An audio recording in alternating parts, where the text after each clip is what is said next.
A waitress insults the wrong man in the wrong room, and instead of breaking her, the most dangerous man in the city decides he wants to own her. What starts as a brutal transaction becomes something far more twisted when obsession turns into something neither of them can control. If you're ready for a story about power, passion, and the thin line between captivity and desire, stay until the end. Hit that like button. Drop a comment telling me what city you're watching from, so I can see how far this story travels. And let's dive in. Clara Bennett's shoes were falling apart. Not metaphorically, literally. The sole of her right sneaker flapped with every step she took across the diner floor, making a wet slapping sound that reminded her she'd been meaning to buy new ones for 3 months. But new shoes cost money, and money went to her mother's medication, the overdue electric bill, the rent that was already 2 weeks late. She wiped down table 6 for the 3rd time that hour, her fingers raw from bleach water and the cheap industrial soap they used in the back. The clock above the register said 11:47 p.m. 13 more minutes and she could lock the doors, count the pathetic tips in the jar, and drag herself home to the one-bedroom apartment where her mother slept in the only bed while Clara took the couch. "Clara, you look like death." Marcus, the night cook, leaned through the kitchen window, his face shiny with grease and concern. "When's the last time you slept?" "I sleep. Actual sleep. Not passing out from exhaustion." She didn't answer. There wasn't a good answer. Between the diner, her weekend shifts at the grocery store, and taking care of her mother, sleep was a luxury she'd given up somewhere around the time the doctors started using words like terminal and palliative care. The bell above the door chimed. Clara looked up, already forming the words, "We're about to close," but they died in her throat. 3 women walked in, and they didn't belong. Not here. Not in this part of town where the linoleum was cracked and the coffee tasted like burnt dirt. These women wore clothes that cost more than Clara made in 6 months, designer heels that would break on these floors, makeup so perfect it looked airbrushed. The one in front, tall, blonde, poured into a dress that was basically liquid silver, looked around the diner like she'd just stepped in dog shit. "Oh my God, Simone, are you serious right now?" She turned to the woman behind her, a brunette who was slightly less horrified but still clearly regretting her life choices. "This is where you wanted to eat?" "I told you there's a place around here that does amazing pancakes. This is not that place." Clara approached with her notepad, trying to summon the customer service smile that usually came automatically. "Hi, what can I get you?" The blonde looked at her like she was part of the furniture. "Is your kitchen even open?" "For another 10 minutes. "We'll pass." She turned to leave, her friends already following. "Wait." The third woman, a redhead who'd been quiet until now, grabbed the blonde's arm. "Let's just get coffee. I need to sober up before Victor sees me like this." The blonde hesitated, then sighed dramatically. "Fine. 3 coffees. Black." Clara poured the coffee, her hands moving on autopilot while her brain tried to process what she was seeing. These women didn't just have money. They had the kind of money that came with bodyguards and private cars and lives she couldn't even imagine. She set the cups down. The blonde took 1 sip and made a face like she'd been poisoned. "This is undrinkable." "It's coffee," Clara said, her patience finally snapping. She was too tired for this, too broke, too fucking done with rich people treating her like dirt. "You wanted black coffee, you got black coffee. If you don't like it, there's a Starbucks 6 blocks north." The other 2 women went silent. The blonde's expression shifted from disgust to genuine shock. "Excuse me? You heard me." Clara could feel Marcus watching from the kitchen, probably trying to telepathically tell her to shut up, but something had broken loose inside her. "Look, I get it. This place isn't fancy, the coffee tastes like ass, but you walked in here 2 minutes before closing, ordered the cheapest thing on the menu, and now you're acting like I personally ruined your night. So either drink the coffee or leave, but I'm not going to stand here and apologize for doing my job." For a moment, nobody moved. Then the redhead started laughing. "Oh my God, I like her." She raised her cup in a mock toast. "You're right. We're being assholes. Sorry." The blonde still looked offended, but the brunette was smiling now too. "Simone's not usually this bad. She's stressed because we're supposed to be at Aurelius in 20 minutes and we got lost." Aurelius? Clara had heard of it. The kind of nightclub where you needed connections just to get on the waiting list for the waiting list. "Victor's hosting some kind of event," the redhead explained. "We're already late, and Simone's convinced he's going to have us thrown out." "He won't throw us out," The blonde, Simone, said. He'll just make that face. You know the one. The I'm not angry, just disappointed face. Worse, the you're wasting my time face. They were warming up now, the coffee forgotten, talking about this Victor person like he was some kind of terrifying deity. Clara refilled their cups without being asked, curious despite herself. So who is this guy, your boss? Something like that, the brunette said vaguely. He's complicated. He's scary as fuck, the redhead corrected, but he pays well and throws good parties, so we tolerate him. Simone checked her phone and swore. We have to go, now. She threw down a $100 bill for 3 cups of coffee that cost $1.50 each and stood up. Wait, your change. Keep it. Simone was already heading for the door, her friend scrambling after her. And hey, waitress, you've got balls. I respect that. Then they were gone, leaving Clara standing there with a $100 bill in her hand and the strangest feeling that her night had just gotten weirder than usual. Marcus emerged from the kitchen. Did that just happen? I think so. Did you just tell off someone who probably has more money than God? Yeah. And she tipped you $100? Clara looked at the bill. It was real. Apparently. Huh. Marcus started cleaning the grill. Rich people are fucking weird. Clara pocketed the money, her mind already calculating. That was almost enough for her mother's next prescription. Almost. She'd need another $50 to cover it completely, but this was more than she'd made in tips all week. She finished closing up the diner, counted out her meager share of the tip jar, and walked home through streets that smelled like garbage and rain. Her apartment building was the kind of place where the elevator had been broken for 6 months, and nobody bothered to fix it. She climbed 4 flights of stairs, her knees aching, and let herself into the dark apartment as quietly as possible. Her mother was asleep, her breathing raspy and uneven. Clara stood in the doorway of the bedroom, watching the rise and fall of her chest, counting the breaths like she did every night, making sure there would be a tomorrow. She changed into the same oversized t-shirt she'd been sleeping in for a week and collapsed onto the couch. Her phone buzzed. A text from the grocery store manager asking if she could cover an extra shift on Saturday. She replied yes before her brain could talk her out of it. Sleep came hard and fast, dragging her under before she could even pull the blanket over herself. She dreamed of coffee and $100 bills and women in silver dresses, and somewhere in the dream there was a face she couldn't quite see, watching her with interest that felt like danger. Clara woke up to her mother coughing. It was the bad kind of coughing, the kind that sounded like something breaking inside her chest. Clara was up and moving before she was fully conscious, grabbing the water glass from the nightstand, helping her mother sit up, rubbing circles on her back until the fit passed. I'm okay, her mother wheezed, but her lips had that bluish tint that meant she wasn't. I'm calling Dr. Patel. Clara, we can't afford... I don't care. She grabbed her phone, but her mother's hand closed around her wrist. The grip was weak, trembling. Please. Not yet. I just need to rest. Clara wanted to scream, wanted to grab her mother and drag her to the hospital, whether she liked it or not. But they both knew what that would mean. More bills, more debt, more nights of Clara working herself to death just to keep them both alive. Okay, she whispered. But if it gets worse, I know. She helped her mother lie back down, adjusting the pillows, pulling the blanket up. In the morning light filtering through the thin curtains, her mother looked smaller than she had yesterday, like she was disappearing piece by piece. Claire went through the motions of getting ready for her shift. Shower. The same jeans she'd worn 3 days in a row because she only owned 2 pairs. A t-shirt that used to be white but had faded to gray. Hair pulled back in a ponytail because she didn't have time or energy for anything else. The diner was already busy when she arrived, the morning rush in full swing. She tied on her apron and dove in, refilling coffee, taking orders, pretending she was a person who had slept more than 4 hours and wasn't slowly dying inside. It wasn't until her lunch break that things got strange. She was sitting in the alley behind the diner, eating a stale bagel and scrolling mindlessly through her phone when a black car pulled up to the curb.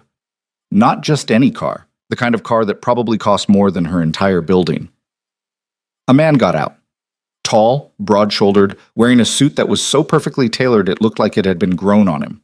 He had dark hair, sharp features, and the kind of face that would be handsome if it wasn't so fucking intimidating. He looked directly at her. Clara's first instinct was to run. She didn't know why. Something about the way he moved, the way he looked at her like he already knew everything about her, set off every alarm bell in her head. But she stayed frozen on the milk crate she was using as a chair, bagel halfway to her mouth, while he walked toward her with the unhurried confidence of a man who always got what he wanted. "Clara Bennett," he said. Not a question. Her stomach dropped. "Who the fuck are you?" The corner of his mouth twitched, almost a smile, but not quite. "My name is Victor Orloff. I believe you met some of my associates last night." Victor, the scary boss those women had been talking about. "I didn't meet them. I served them coffee. And insulted one of them, from what I hear. She insulted me first." "Did she?" He tilted his head slightly, studying her like she was a puzzle he was trying to solve. "Simone said you had balls. I wanted to see for myself." "Well, you've seen me. Congratulations. Now fuck off." She regretted the words the instant they left her mouth. This man didn't look like someone you told to fuck off. This man looked like someone who made people disappear for less. But instead of getting angry, he smiled, actually smiled. "I like you," he said, and somehow that was more terrifying than if he'd threatened her. "Tell me, Clara, how much debt are you in?" The world tilted sideways. "What?" "It's a simple question. Your mother's medical bills, your rent, the credit cards you maxed out trying to keep her alive.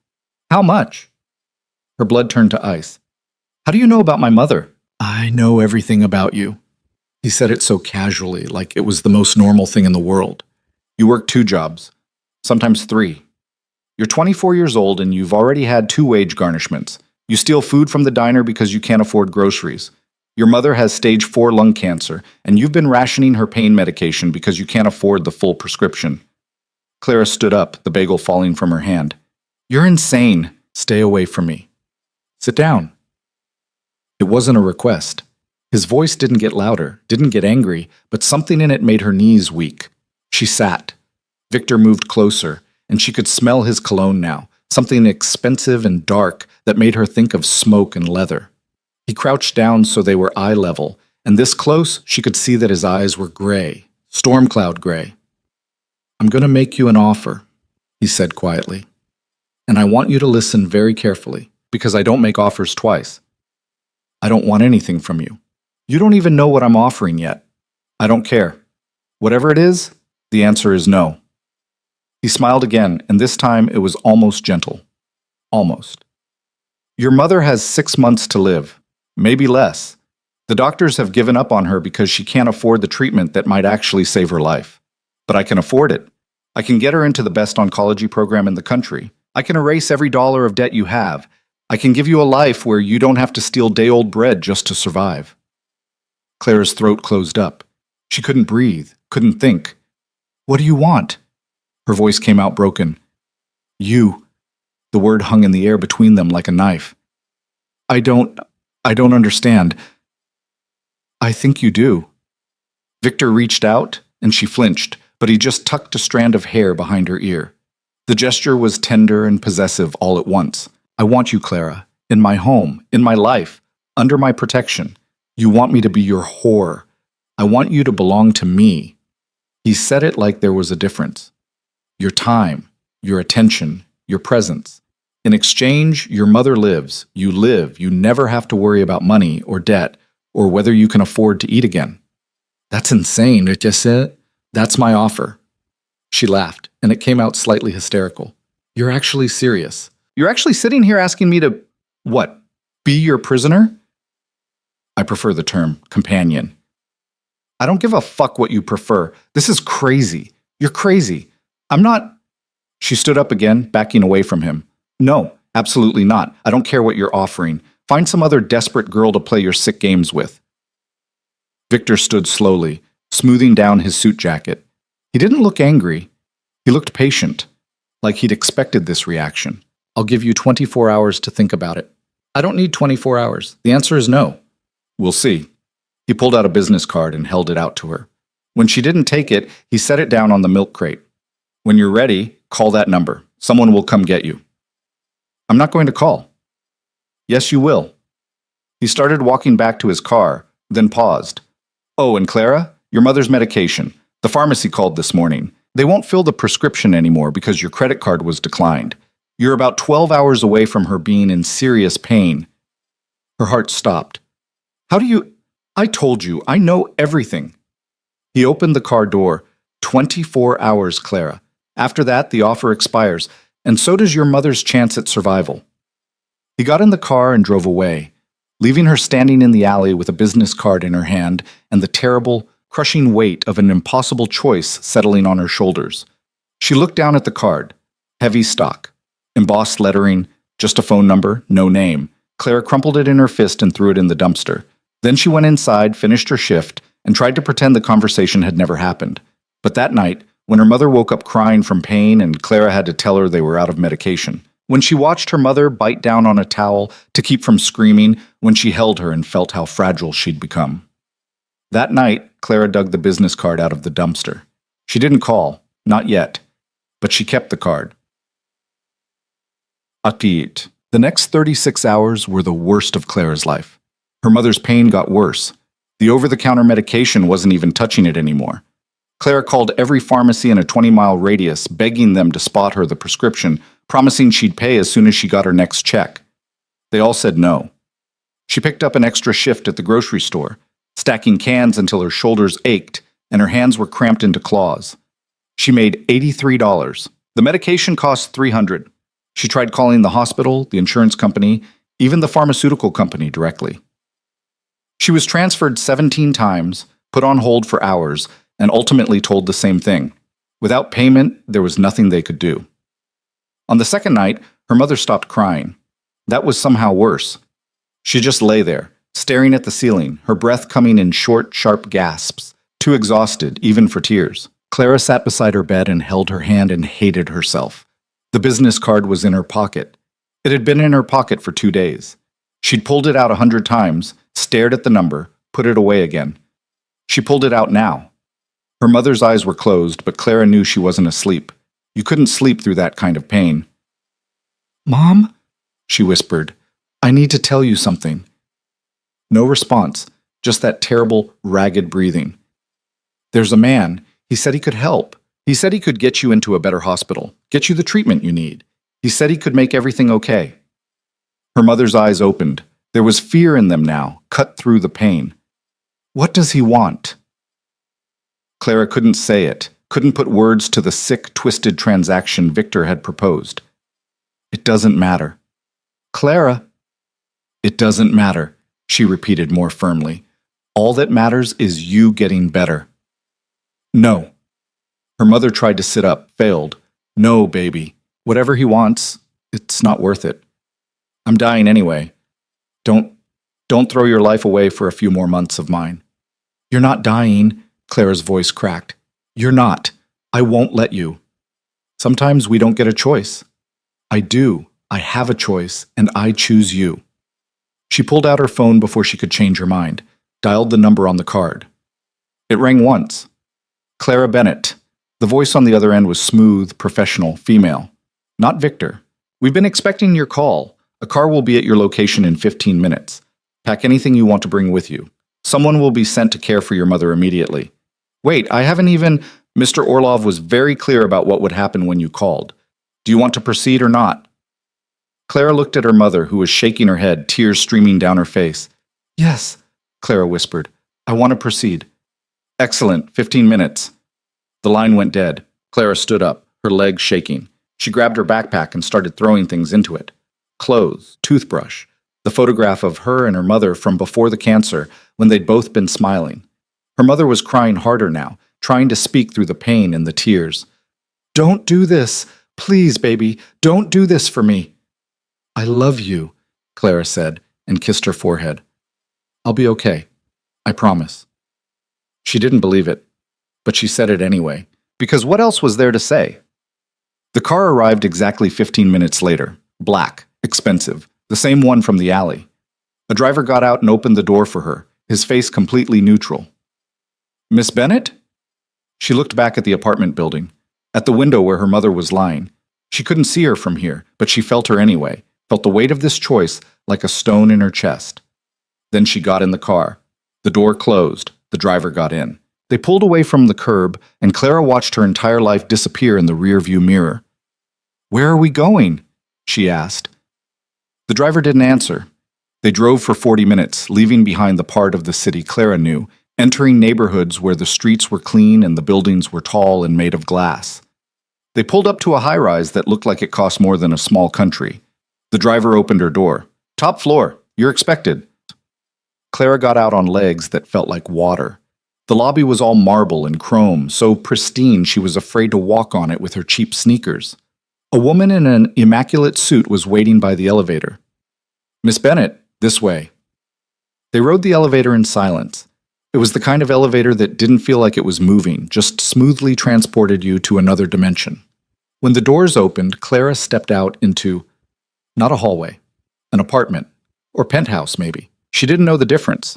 All she knew was that the entire floor was one massive open space with floor-to-ceiling windows overlooking the city. The furniture looked like art. The art looked like it belonged in a museum. And standing by the windows, backlit by the city lights, was Victor. He turned when he heard the elevator, smiled. "Welcome home, Clara." She wanted to throw up. Instead, she dropped her backpack and faced him, fists clenched at her sides. "My mother. You said someone would take care of her. Already done. By now she's been transported to Mercy Presbyterian, best oncology unit in the state. Dr. Sarah Chen is examining her as we speak. She's the leading researcher in experimental lung cancer treatments. Your mother will have round-the-clock care, the most advanced medication available, and a private room with a view." He said it so casually, like he'd just ordered takeout instead of arranging something that should have been impossible. How money opens doors, Clara. You'll learn that quickly.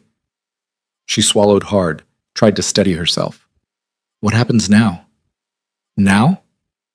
Victor walked toward her slowly, hands in his pockets, completely relaxed. "Now you rest.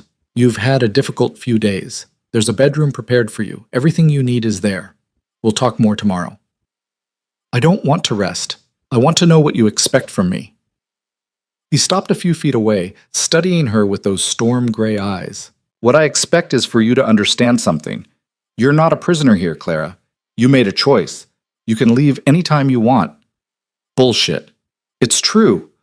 But if you leave, the deal is void. Your mother goes back to that apartment, back to dying in pain. The debt collectors come back. Everything returns to exactly how it was. So I am a prisoner. No, you're someone who understands the terms of an agreement. An agreement you forced on me. I didn't force anything. I gave you a choice. A hard choice, maybe, but still a choice." Clara laughed bitterly. "You call that a choice? Let your mother die or sell yourself to me. I call it an opportunity." He moved closer, and she resisted the urge to back away. "You were drowning, Clara, working yourself to death for nothing. I threw you a rope. You took it. That's all this is. You're delusional if you think this is anything but coercion." "Perhaps." He reached out and touched her face, his fingers cool against her skin. She flinched but didn't pull away. "But you're here, and your mother is alive. And for the first time in years, you don't have to be afraid of tomorrow." She wanted to hit him, wanted to scream, wanted to run. But he was right, about all of it. She was here. Her mother was getting help, and as much as she hated it, as much as it made her sick to admit it, this was still better than watching her mother die. "I hate you," she whispered. Victor smiled. "Not yet. But you will. Before you love me." "I will never love you." "We'll see." He stepped back, giving her space again. "The bedroom is through there. Second door on the left. You'll find clothes in your size, toiletries, whatever you need. Tomorrow, we'll establish a routine. For now, just rest." "What about you?" The question came out before she could stop it. "Where do you sleep?" "Concerned for my comfort? How thoughtful. I just want to know if I need to lock my door." His expression shifted. For just a moment, something dark flickered across his face. "I'm a lot of things, Clara, but I'm not a rapist. When I take you to bed, and I will, eventually, you'll beg me for it first." Her face burned. "That's never going to happen." Famous last words. He turned away, heading toward another part of the massive apartment. "Good night, Clara. Sleep well." She stood there for a long time after he left, staring at the city lights and trying to understand what she'd just done. Then she found the bedroom. It was bigger than her entire apartment had been. The bed was enormous, covered in what felt like actual silk. There was a bathroom attached with a tub that could fit 3 people. The closet was full of clothes, all in her size, all more expensive than anything she'd ever owned. Clara sat on the edge of the bed and cried. Not for herself, for her mother, for the relief of knowing she'd be okay, for the guilt of feeling relieved, for everything she'd lost and everything she'd gained and the terrible, confusing mess of it all. Eventually, the tears stopped. She took a shower in the enormous bathroom, using soap that smelled like lavender and cost more than her hourly wage. She put on pajamas that felt like clouds. She climbed into the massive bed and stared at the ceiling. Sleep didn't come for a long time. When it finally did, she dreamed of drowning, and someone pulling her out of the water, and not being sure if she'd been saved or captured. Clara woke to sunlight pouring through windows she didn't recognize, and a moment of pure panic before memory caught up with her body. Victor's apartment, Victor's bed, Victor's deal. She sat up too fast, her head spinning. The clock on the nightstand said 10:47 a.m. She never slept past 6. Even on her days off, her body woke her up automatically, trained by years of double shifts and her mother's early morning coughing fits. Her mother. Clara grabbed her phone from the nightstand, her hands shaking. 3 missed calls from a number she didn't recognize. Her heart dropped into her stomach as she called it back. Mercy Presbyterian Hospital, Oncology Unit. This is Nurse Davis. My mother, Eleanor Bennett. She was admitted last night. I need to know if she's...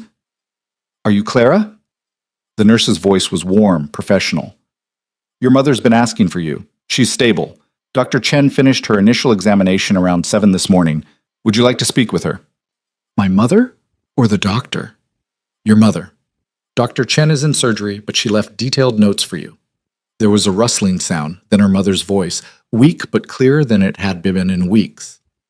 Clara, baby, where are you? The relief nearly knocked her flat. Mom, are you okay? Are they treating you well? I'm in a palace, apparently. Her mother's laugh turned into a cough, but it was better, less rattling. They gave me something for the pain, real medication, not that garbage we were using. I can breathe, Clara. I haven't been able to breathe properly in months. Clara's eyes burned. Good. That's good. Where are you? What did you do? The doctors won't tell me anything except that my treatment's been fully covered by some private benefactor. I'm safe. That's all that matters.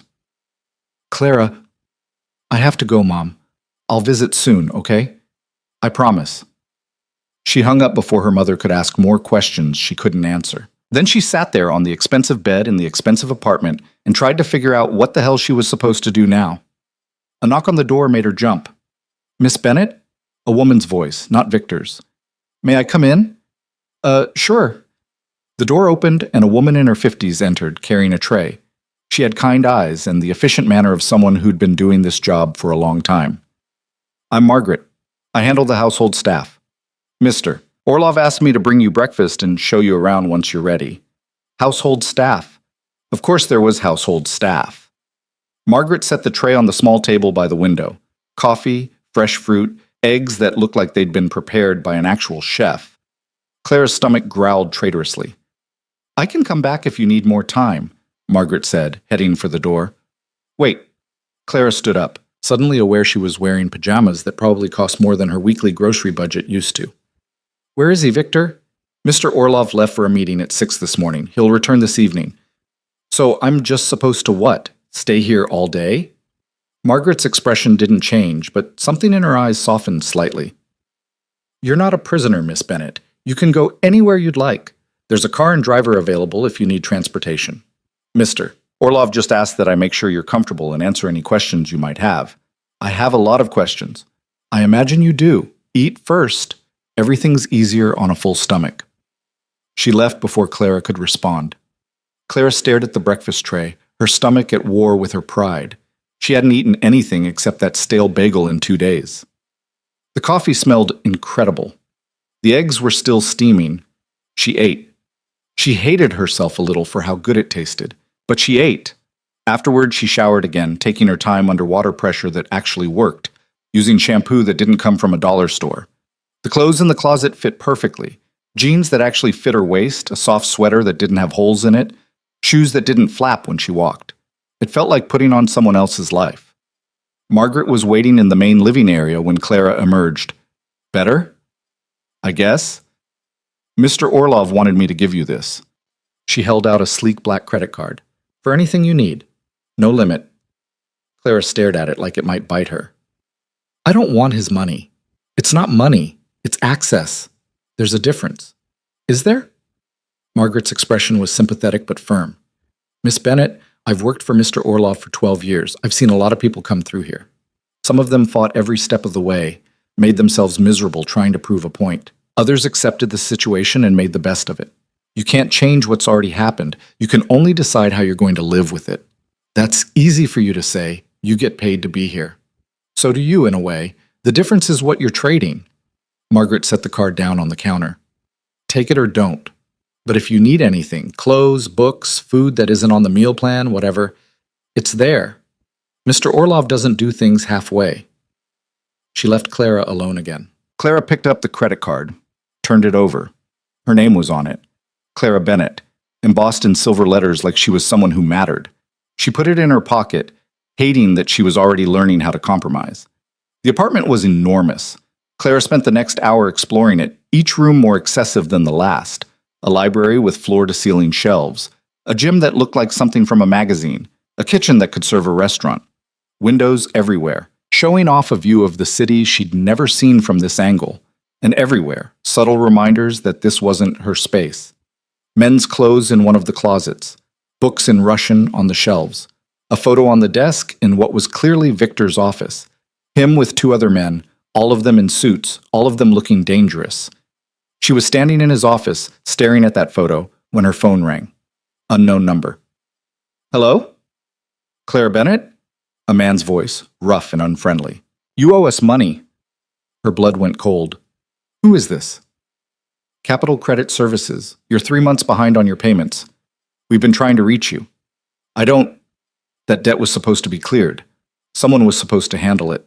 Nobody's handled anything. You owe us $6,432. We need payment in full by the end of the week or we're moving to collections. There's a mistake. I was told... I don't care what you were told, lady. I care about what you owe. End of the week. He hung up. Clara stood there, her heart pounding. Victor had promised. He'd said he would erase her debts. Had he lied? Was this whole thing a setup? She was still standing there, trying to breathe through the panic when the elevator dinged. Victor stepped out, earlier than Margaret had said he'd be back. He was on his phone, speaking in rapid Russian, and didn't notice Clara at first. When he did, he ended the call mid-sentence. You're in my office. You lied to me. Clara's voice shook with fury. You said you'd clear my debts. I just got a call from a collections agency. They want $6,000 by Friday. Victor's expression didn't change. He walked to his desk, pressed a button on his phone. Dmitri, there's a collections agency calling Clara's number, Capital Credit Services. Find out why her accounts weren't closed and handle it. Now. He hung up, looked at Clara. It'll be resolved within the hour. That's it? That's all you're going to say? What do you want me to say? Someone didn't do their job. I'm fixing it. You could apologize. For what? I didn't make the mistake. For the fucking heart attack you just gave me. Victor tilted his head, studying her. Then, to her complete shock, he smiled. You're angry. Of course I'm angry. Good. I was worried you'd be docile, boring. This isn't funny. I never said it was. He moved around his desk, getting closer. But you're right. I should have verified everything was handled correctly. That's on me. I apologize. Clara blinked. She hadn't actually expected him to say it. Okay. Thank you. You're welcome. Now, did Margaret give you the card? She pulled it from her pocket. Yeah, I don't want it. Too bad. Keep it anyway. I'm serious. I don't need your money. You don't need it, but you might want it. He took off his suit jacket, draping it over his chair. Underneath, his shirt was perfectly tailored, showing off the kind of build that came from actual work, not just a gym. Have you eaten? Margaret brought breakfast. I meant lunch. It's almost 1. Clara hadn't even noticed. Time felt different here, untethered from the constant grind of shifts and obligations. I'm not hungry. Liar. Victor picked up his phone again. I'm ordering food. What do you like? I don't... Clara, what do you like to eat? She stared at him, trying to understand this version of Victor. Not the cold, threatening man from the alley, not the calculating predator who'd backed her into a corner, just someone asking what she wanted for lunch. Thai food, she said finally. I used to love this place near my old apartment, but I haven't been able to afford it in like 2 years. Thai. Got it. He made a call, ordered in English this time. Way too much food for 2 people. Then he looked at her again. You've been exploring. Is that allowed? This is your home now. You can go anywhere you want. Except leave. You can leave any time, I told you that. Right. As long as I'm okay with my mother dying and my life going back to shit. Victor's jaw tightened. You're determined to see yourself as a victim. I am a victim. You blackmailed me. I gave you options. You chose this one. Some choice. Better than no choice at all. He loosened his tie, and Clara caught herself watching the movement of his hands. She looked away quickly. I'm not the villain you want me to be, Clara. You're a mafia boss who bought me like I'm some kind of object. You're exactly the villain. Mafia? He laughed, low and dark. You've been watching too many movies. So you're not a criminal? I didn't say that. He sat on the edge of his desk, completely relaxed. I run businesses. Some of them are legal. Some of them exist in gray areas. Some of them would get me arrested if the authorities had evidence, which they don't. But I'm not some cartoon mob boss, Clara. I'm a businessman who operates in markets most people are too afraid to enter. That's a fancy way of saying criminal. If it helps you sleep at night to think of me that way, go ahead. The food arrived 20 minutes later. Victor had it set up on the dining table, an actual dining table that could seat 12. Clara sat down across from him, and they ate in silence for a while. The food was incredible, better than she remembered. She tried not to show how much she was enjoying it, but Victor noticed anyway. When's the last time you had a meal you actually wanted? He asked. What? Not food you could afford, not leftovers from work. A meal you chose because you wanted it. Clara put down her fork. Why do you care? I'm curious about you. Why? Because you're here. Because you interest me. Because most people in your situation would be trying to seduce me by now, playing the game, and you're sitting there looking like you want to stab me with your chopsticks. I do want to stab you with my chopsticks. He grinned. See? Interesting. Despite herself, Clara felt her mouth twitch. She fought the smile down. You're insane. So I've been told. He pushed one of the containers toward her. Eat more. You're too thin. I'm not too thin. You're malnourished. I can see your collarbones. Maybe I like my collarbones. Maybe I like watching you eat something other than diner food and stolen bagels. Clara flushed. You really do know everything, don't you? I told you I did. You didn't believe me. This is creepy. You know that, right? The stalking thing is incredibly creepy. I prefer thorough. He stood up, grabbing his wine glass. I don't make investments without research. I'm not an investment. I'm a person. You can be both. She wanted to throw something at him. Instead, she ate more pad thai and tried to figure out why she wasn't more terrified. She should be terrified. This man had upended her entire life, trapped her in a gilded cage, and was sitting here talking about her like she was a stock portfolio. But she wasn't scared. She was angry, confused, resentful, but not scared. Maybe that was worse. What happens now? She asked. You got what you wanted. I'm here. So what's the plan? Do I just sit in this apartment all day waiting for you to come home? If you want, or you can do whatever you'd like. Read, exercise, go shopping, visit your mother. And you? What do you do? Work? What kind of work? The kind that pays for penthouses and medical treatments. That's not an answer. Victor studied her over his wine glass. You really want to know? Would I be asking if I didn't? Most people in your position would prefer plausible deniability. I'm not most people. No, he said softly. You're really not. He set down his glass and leaned back in his chair. I have interests in shipping, real estate, private security, and financial consulting. The shipping moves goods that don't always have proper documentation. The real estate launders money. The security provides protection for people who can't go to the police. The financial consulting helps rich people hide their assets from governments and ex-wives. Clara's appetite disappeared. You're serious. You asked, and you just tell people this? I just told you, because you asked, and because lying to you seems pointless. You're already here. What are you going to do? Report me? I could. You could. You won't. He said it with such certainty that it made her furious. You don't know what I'll do? Yes, I do. Because reporting me means your mother loses her treatment, means you lose this apartment, the money, the safety. You're a lot of things, Clara, but you're not stupid.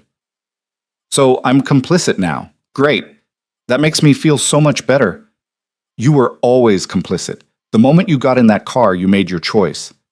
Clara stood up abruptly, her chair scraping against the floor. I need air. There's a balcony. Not here. Outside. Real air. Victor's expression shifted to something harder. Where? I don't know. Anywhere. Does it matter? It matters if you're planning to run. I thought I could leave any time I wanted. You can, but if you do, you know what happens. Right, my mother dies. You've made that very clear. She grabbed her jacket, her new jacket that fit properly and didn't have a broken zipper. I'm going for a walk. I'll be back. Is that allowed or do I need permission? Take Alexei. Who? Your driver. He'll follow you, for safety. I don't need a babysitter. You do if you're walking around the city as someone connected to me. Victor pulled out his phone. There are people who would hurt you just to get to me. Alexei stays with you. This is ridiculous. This is reality. Welcome to it. 20 minutes later, Clara was walking down streets she'd never been able to afford to walk down before, with a massive Russian man in a black suit trailing 10 feet behind her. She walked for an hour trying to clear her head, trying to figure out what her life was now. The neighborhoods up here were different, clean, safe. People walked their designer dogs and carried shopping bags from stores Clara had only seen in magazines. She stopped in front of a bookstore. A real one, not a chain, the kind with a cat sleeping in the window and handwritten recommendation cards on the shelves. She went inside. Alexei waited outside, his hands clasped in front of him, looking like exactly what he was. Clara wandered the aisles, running her fingers over spines, breathing in the smell of paper and ink. She'd forgotten what it was like to be in a bookstore, to look at books she might actually be able to buy instead of just borrowing from the library. She picked up 3 novels, then put them back, picked them up again. The credit card was in her pocket. She bought all 3 books, plus a 4th she'd been wanting to read for months. The total came to $63. The cashier didn't even blink when Clara handed over the black card. Outside, Alexei was exactly where she'd left him. You like books? He asked. His accent was thick, but his English was clear. Yeah. Good. Mr. Orlov likes smart people. Does he? He does. Alexei gestured to the car. Ready to go back? Clara looked at her bag of books, at the street, at the life she used to have, just a few miles south of here. Yeah, I'm ready. Victor was in the library when she got back, reading something on his tablet. He looked up when she entered. You came back. You sound surprised, cautiously optimistic. He noticed the bag. You bought books. I used your card. Hope that's okay. That's what it's for. He set down the tablet. What did you get? She showed him. He picked up one of them, a thriller she'd been wanting to read. This is good. I read it last year. You read thrillers? I read everything. Don't look so shocked. Claire sat down in one of the leather chairs. I don't know what to do with you. What do you mean? I want to hate you. It would be easier if I could just hate you, but you're... She struggled for words. You're not what I expected. What did you expect? A monster, some violent sociopath who gets off on controlling people. I might still be that, Victor said quietly. You haven't seen all of me yet. Is that a threat? It's a warning. I'm not a good man, Clara. Don't make the mistake of thinking I am just because I buy you books and Thai food. Then what are you? He stood up, moving closer. Clara's breath caught as he stopped right in front of her chair. I'm someone who takes what he wants. I'm someone who's built an empire on violence and manipulation. I'm someone who's killed people who got in my way. He reached out, tilting her chin up so she had to look at him. But I'm also someone who keeps his promises. I told you I'd save your mother. I did. I told you I'd take care of you. I will. And I told you that when I take you to bed, you'll beg me for it. That's a promise, too. Clara's pulse was racing. You're trying to scare me. I'm trying to be honest with you. His thumb brushed her lower lip, and she felt it everywhere. I want you, Clara.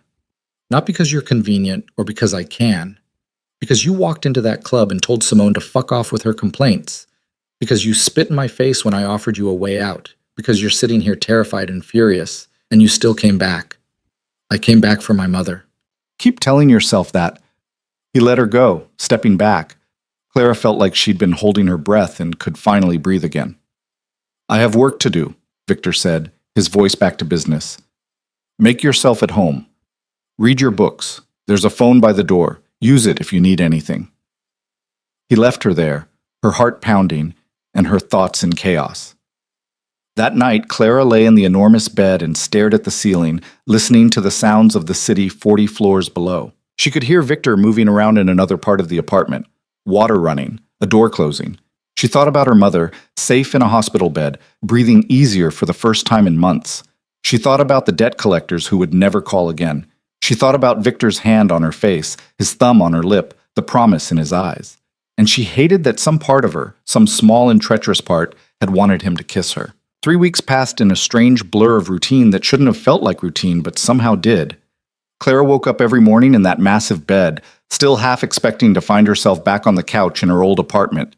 She'd shower in the bathroom that was bigger than her childhood bedroom, put on clothes that fit, eat breakfast that Margaret brought without being asked. Then she'd fill her days with things she'd forgotten people did when they weren't working themselves to death. Reading, walking, visiting her mother at the hospital. Her mother was getting better. Not miraculously, not overnight, but better. The color was coming back to her face. She could sit up without gasping.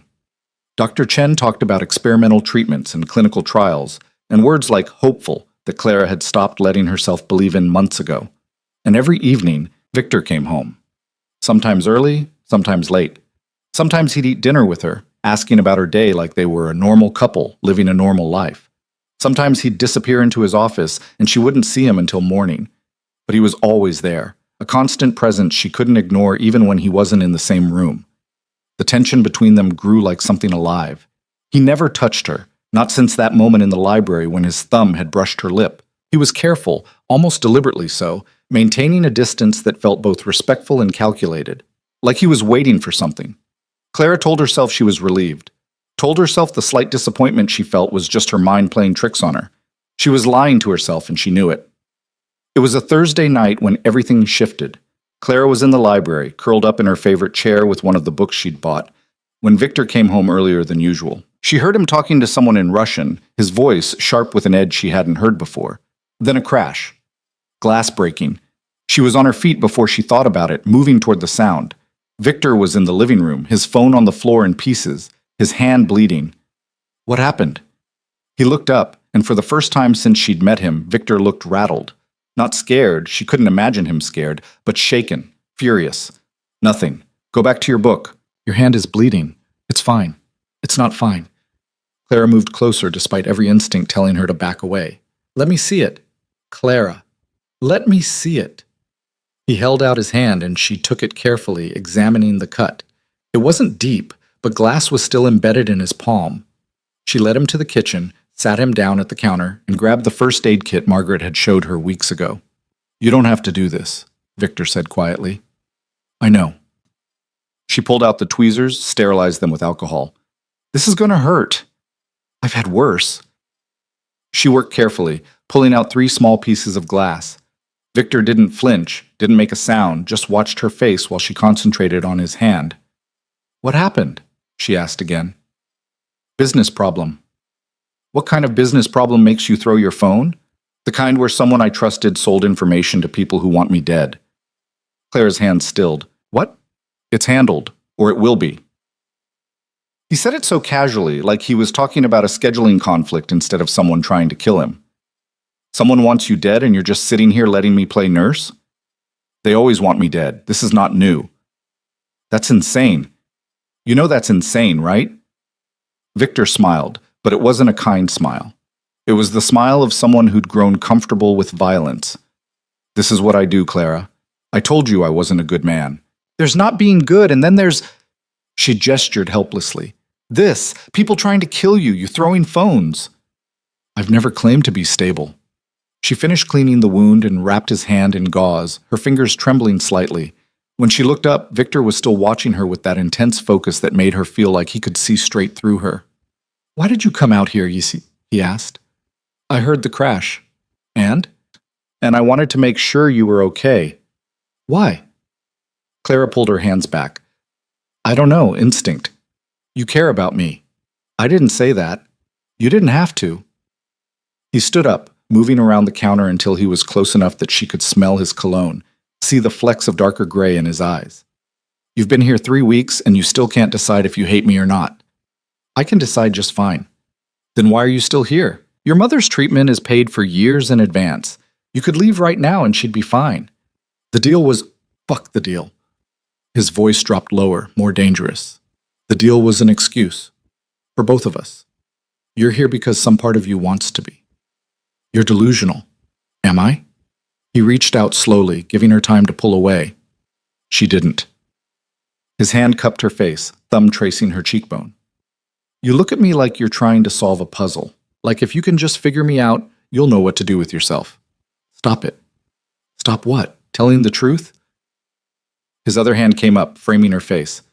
"I've been patient, Clara. I've given you space. Let you adjust. But I'm running out of patience." Her heart was hammering so hard she thought he must be able to hear it. "What do you want from me?" "Everything." He said it simply, like it was obvious. "I want you to stop pretending you're here against your will. I want you to stop looking at me like I'm a bomb that might go off. I want you to admit that you feel this too." "Feel what?" Instead of answering, he kissed her. It wasn't gentle. Wasn't the kind of first kiss that came with romance and hesitation. It was claiming, possessive, the kind of kiss that said mine. Claire's brain screamed at her to push him away, to slap him, to do anything but kiss him back. She kissed him back. Her hands fisted in his shirt and she pulled him closer. Months of tension and fear, and something darker snapping like a wire pulled too tight. Victor made a sound low in his throat and backed her against the counter, his body pressing against hers, his hands sliding into her hair. When they finally broke apart, both breathing hard, Clara wanted to die. "That was a mistake," she said. "No, it wasn't." "Yes, it was. We can't. I can't." "You can. You did." He kissed her again, softer this time, but no less intense. "Stop fighting this. You're a criminal. You've killed people. You bought me like I'm property, and you want me anyway." He pulled back just enough to look at her. "Tell me I'm wrong." She couldn't. The words stuck in her throat. "I hate you," she whispered instead. "I know." He kissed her forehead, her cheek, the corner of her mouth. "Hate me all you want. Just stop lying about the rest of it." Then he let her go and walked away, leaving her trembling against the kitchen counter, her lips still burning from his kiss. Clara didn't sleep that night.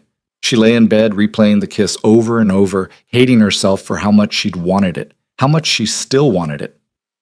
When morning came, she avoided Victor, ate breakfast in her room, claimed she had a headache when Margaret asked if she wanted to join Mr. Orloff for lunch. She spent the day at the hospital with her mother, who was sitting up and complaining about the food, which meant she was definitely getting better. "You look tired," her mother said, studying Clara's face.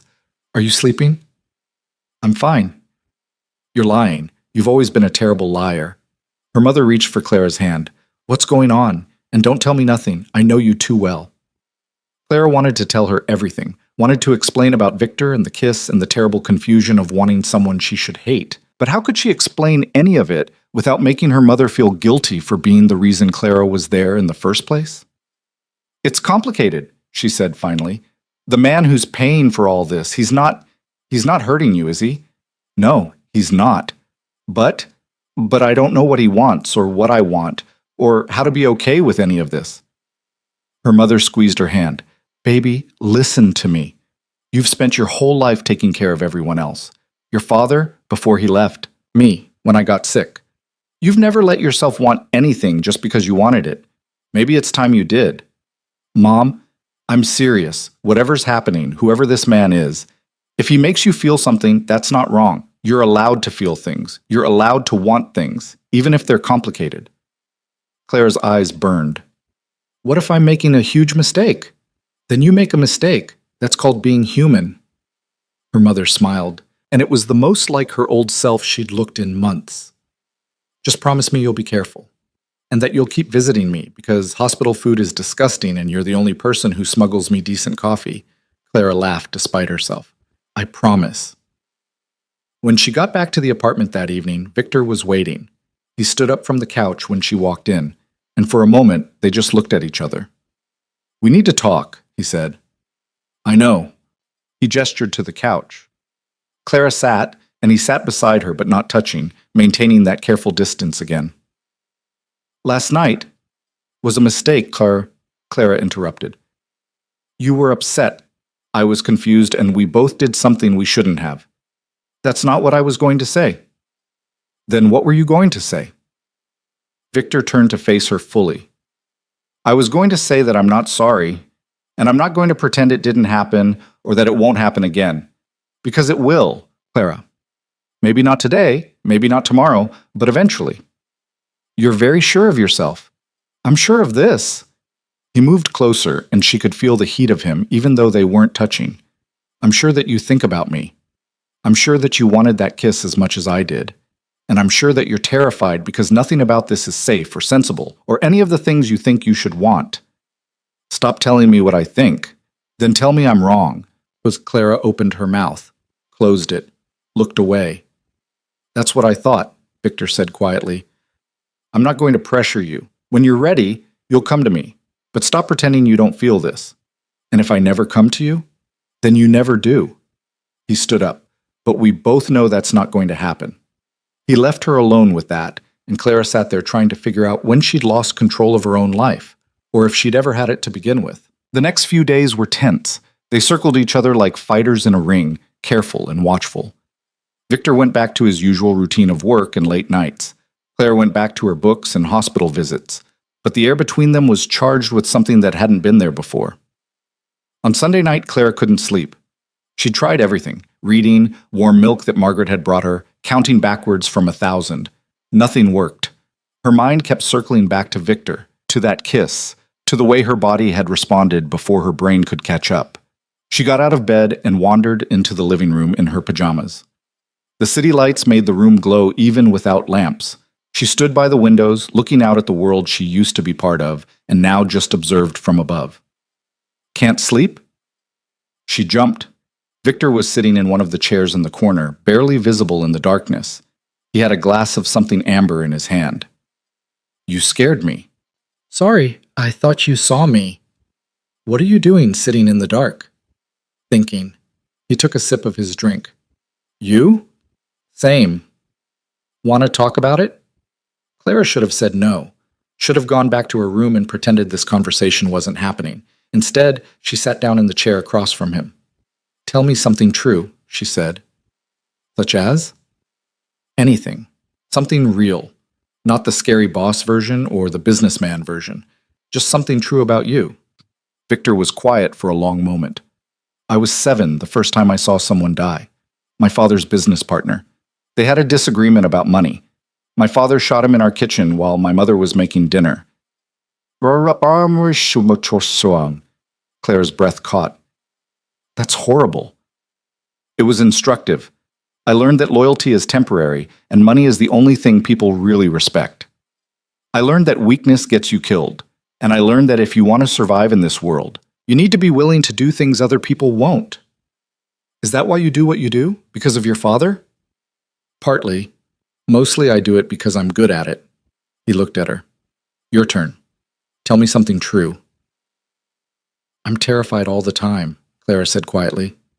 I'm terrified of you, of this life, of the fact that I'm starting to get used to it. I'm terrified that my mother will die anyway despite all this. And I'm terrified that you're right about me. About what?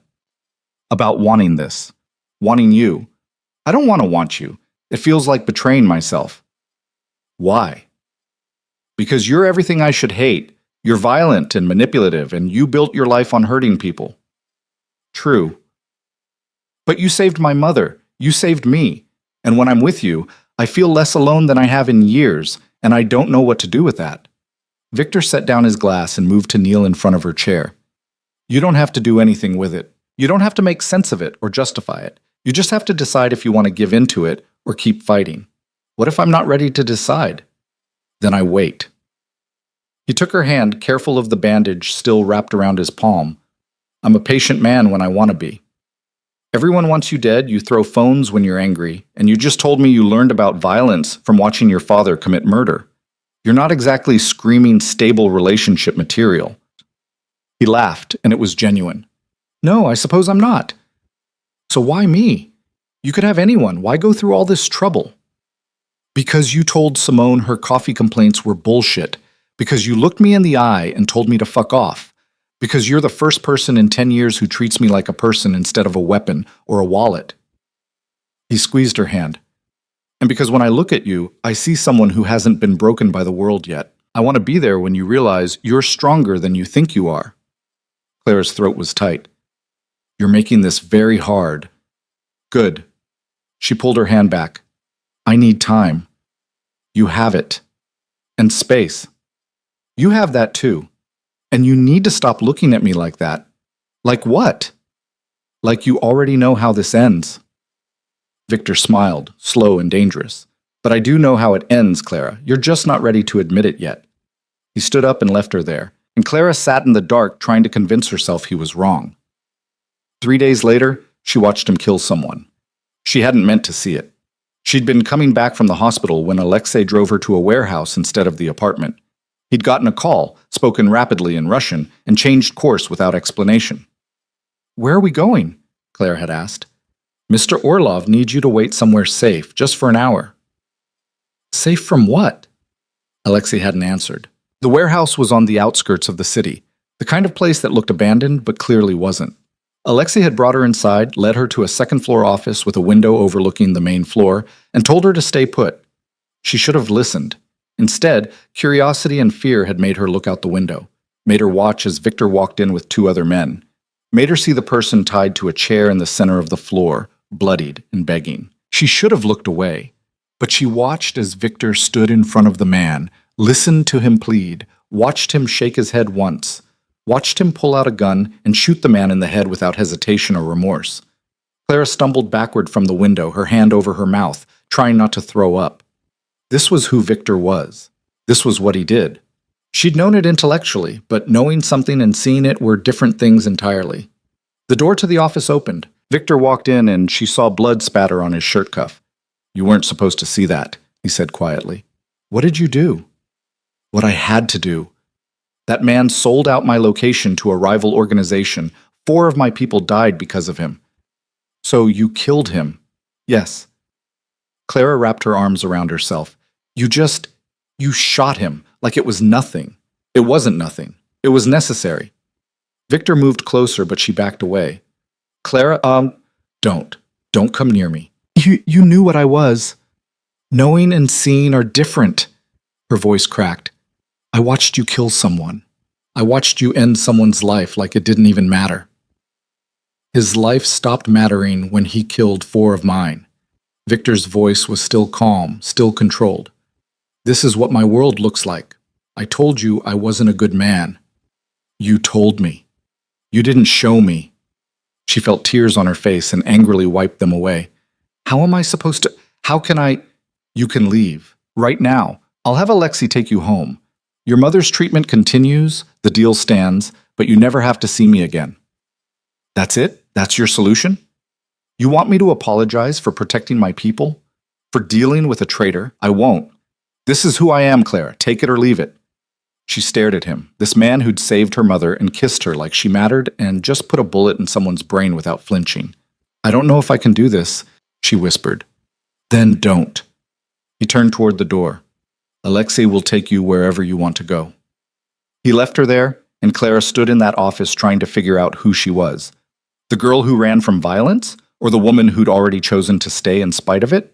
She thought about her mother's face when she talked about second chances, about Victor's hand in hers in the dark, about the way he looked at her like she was the only real thing in his world. She thought about the dead man on the warehouse floor and what it meant that she was even considering staying.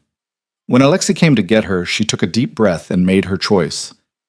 Take me back to the apartment, she said. You're sure? No, but take me anyway.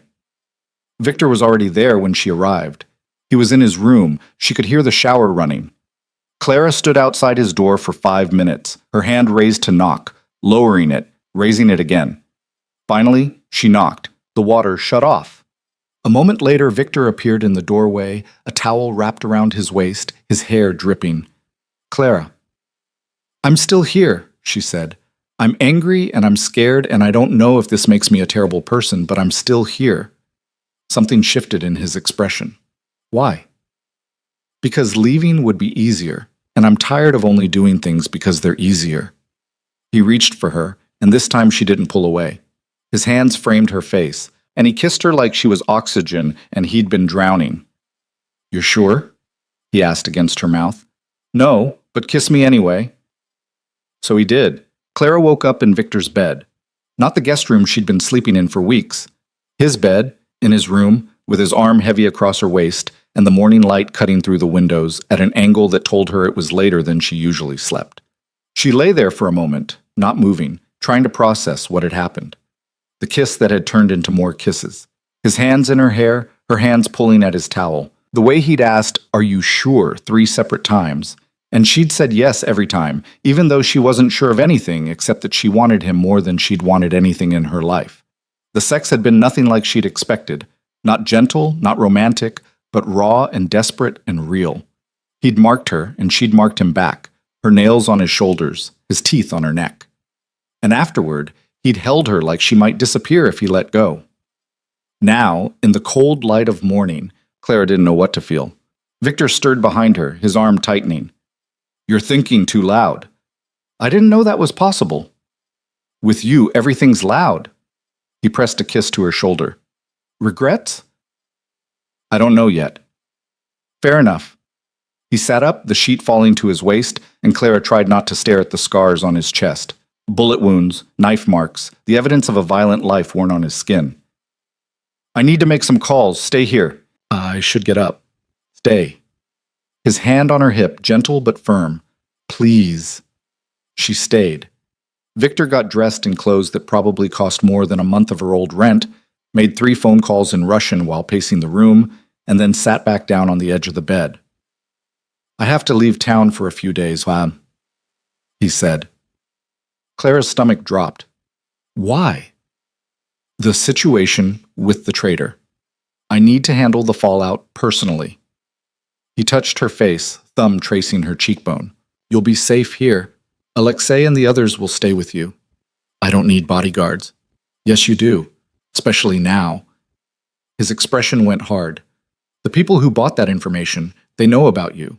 They'll use you to get to me if they can. That's comforting.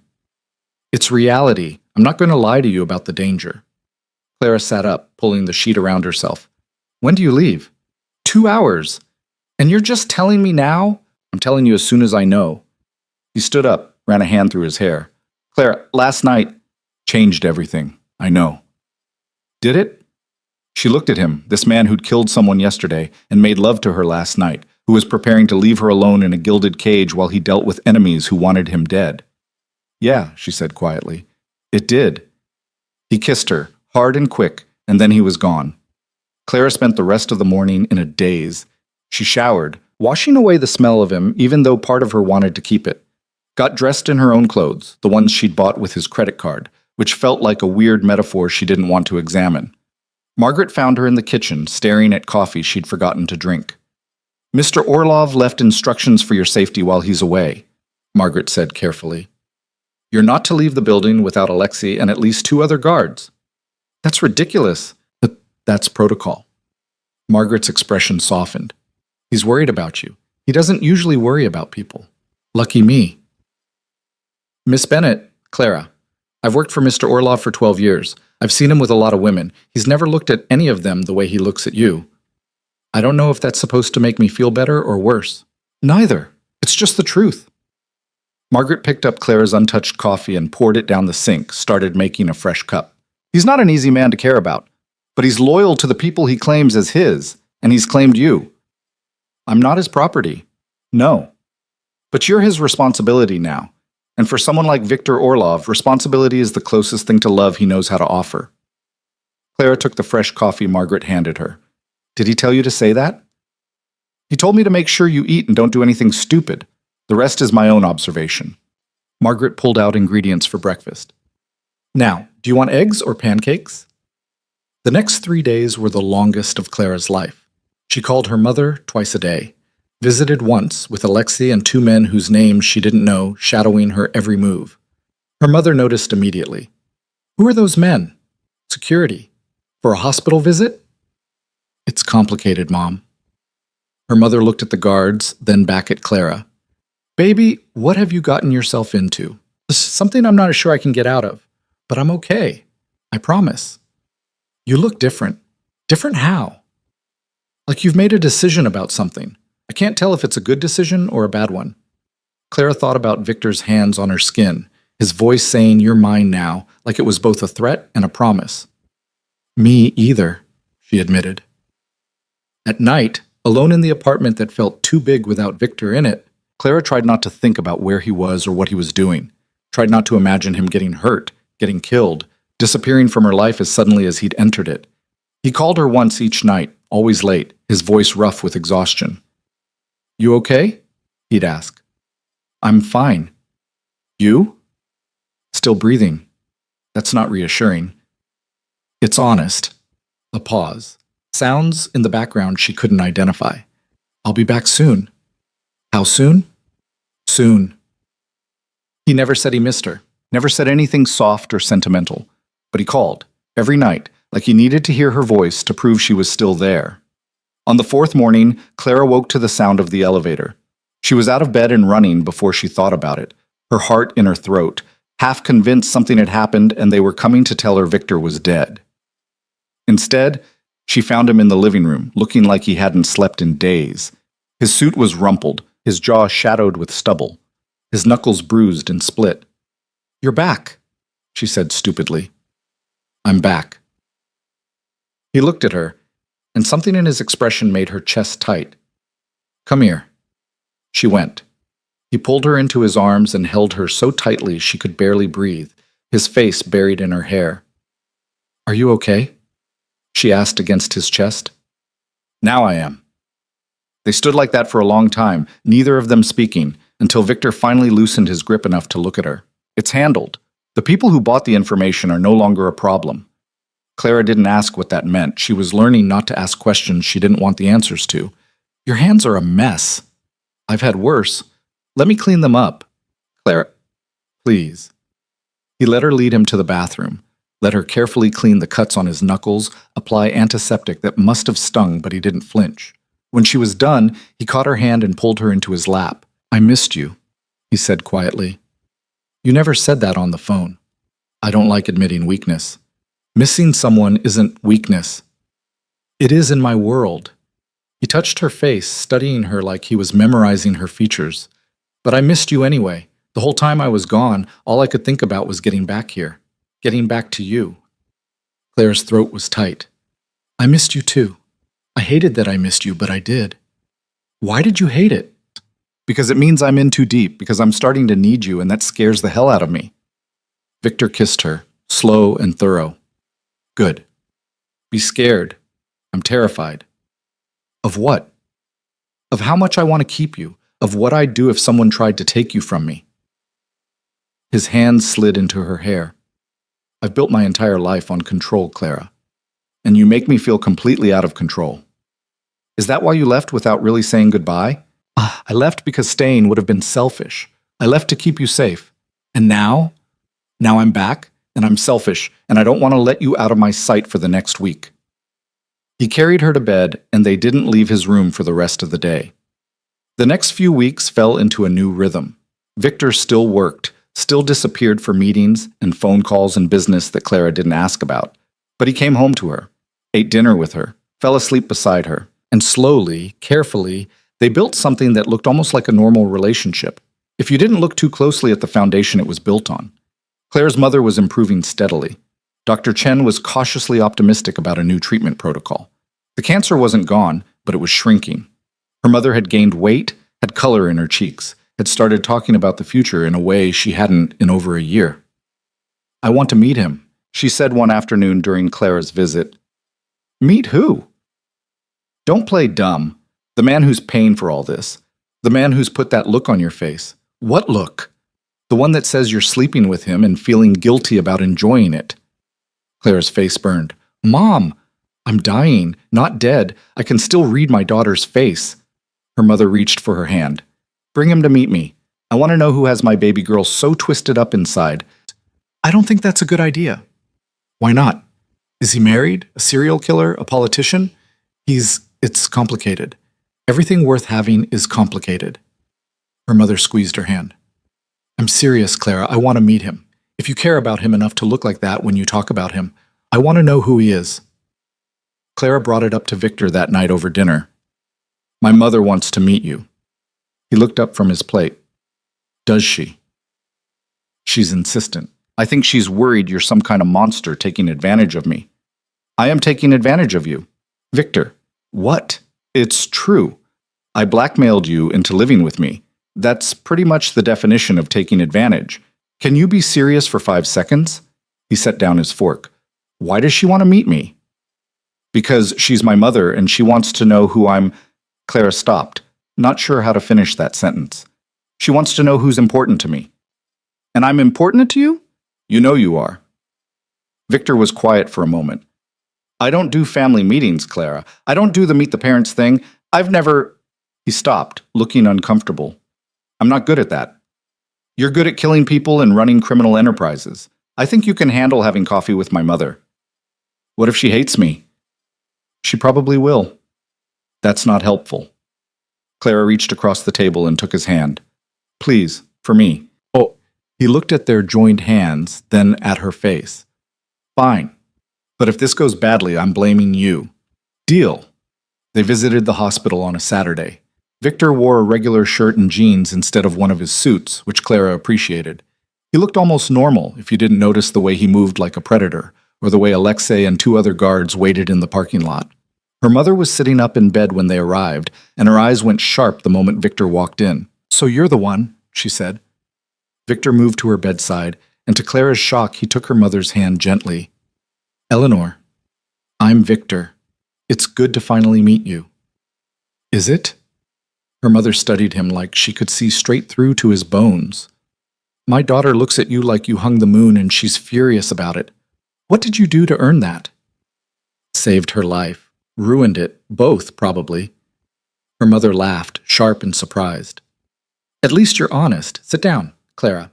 Get me some water. I want to talk to him alone. Mom, it's okay, Victor said quietly. Go ahead. Clara left reluctantly, hovering just outside the door where she could see them but not quite hear what they were saying. She watched her mother lean forward, say something that made Victor's expression go carefully neutral. Watched him respond, his voice too low to make out. Watched her mother's face cycle through suspicion, surprise, and something that might have been approval. After 10 minutes that felt like an hour, her mother waved Clara back in. Well? Clara asked. He'll do, her mother said simply. That's it? He'll do. He loves you. He's terrified of it, but he loves you. That's enough for me. Clara looked at Victor, whose face gave away nothing. You told her you love me? I told her I'd burn down the world before I let anything happen to you. She interpreted that how she wanted. That's not the same thing, isn't it? He stood up, kissed Eleanor's hand. Thank you for raising someone who makes me want to be less of a monster. Thank you for giving her a reason to smile again, her mother said. Then to Clara, keep him. He's damaged and dangerous and probably going to get you killed, but at least you'll die happy. That's not comforting, Mom. It wasn't meant to be. It's the truth. Her mother settled back against her pillows, suddenly looking exhausted. Now get out of here, both of you. I need my nap. In the car, Clara turned to Victor. What did you really say to her? I told her the truth, that I'm not a good man, that I've done terrible things and I'll probably do more, but that you make me want to be better, and I'd do anything to keep you safe. And she was okay with that? She said that if I ever hurt you, she'd come back from the grave and haunt me until I went insane. He smiled slightly. I believe her. She would. They drove in silence for a while, and then Victor spoke again, his voice quieter. Your mother's right. Being with me is dangerous. More dangerous than you know. There are people who would hurt you just to hurt me. People who won't hesitate to use you as leverage. I know that. Do you? Really? He turned to look at her. Because once word gets out that you matter to me, and it will get out, you become a target, a permanent one. So what are you saying? That we should end this? I'm saying you should know what you're signing up for. You should have the choice. Despite all shades, Clara thought about the warehouse, about the blood on his shirt cuff, about the guns and the guards and the life built on violence. She thought about his hands on her face in the dark, about the way he looked at her like she was the only real thing in his world, about coming back to the apartment and feeling like she was coming home. I choose this, she said. I choose you, danger and all.